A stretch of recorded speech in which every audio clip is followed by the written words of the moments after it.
bonjour Éric Coquerel.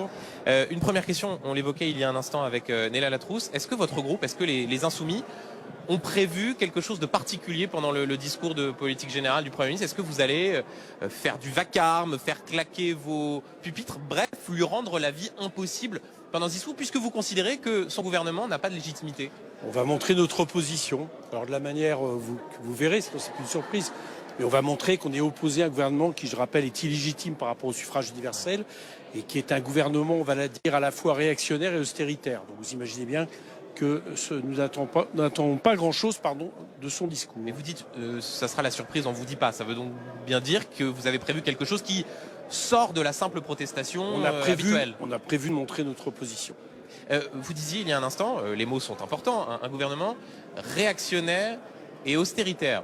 Réactionnaire avec un ministre de la Justice qui vient de la gauche, austéritaire avec un gouvernement qui visiblement veut augmenter les impôts, notamment des plus grandes entreprises. Ça, vous devriez dire. Alors, bravo, la première chose, c'est que vous avez eu du mal à choisir le ministre qui vient de la gauche, mais qui était plus depuis longtemps. Par contre, j'entends le discours de M. Retailleau, qui n'a pas été recadré. Lui, d'accord, parlant de l'état de droit et manifestement pensant que c'est une annexe à la Constitution et pensant que l'immigration est le problème majeur des Français, avec des propos qui, à mon avis, sont encore à droite du Rassemblement national. Donc oui, je vous dis réactionnaire, avec même je trouve des accents trumpistes, si vous me permettez.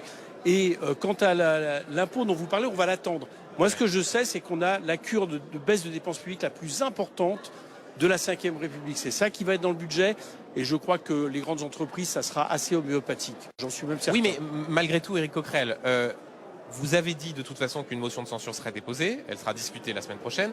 Vous la voterez quoi qu'il arrive, même si le gouvernement décide d'augmenter les impôts des Français les plus aisés, des plus grandes entreprises. Ça, de toute façon, ça ne compte pas pour vous. Mais encore une fois, je vous dis, puisque je sais à peu près ce qu'il y a dans ce budget, c'est 15 à 20 milliards de baisse de dépenses publiques, déjà 26 milliards dès 2024, et les quelques mesurettes sur les grandes entreprises, et non pas sur les plus fortunés de ce pays, qui ne seront pas touchés, je vous l'annonce, ne sont rien par rapport à ce qu'on a besoin. C'est-à-dire qu'on a besoin de dizaines de milliards d'euros, à la fois pour les déficits et pour investir au niveau de l'écologie. Tout ça ne sera pas présent.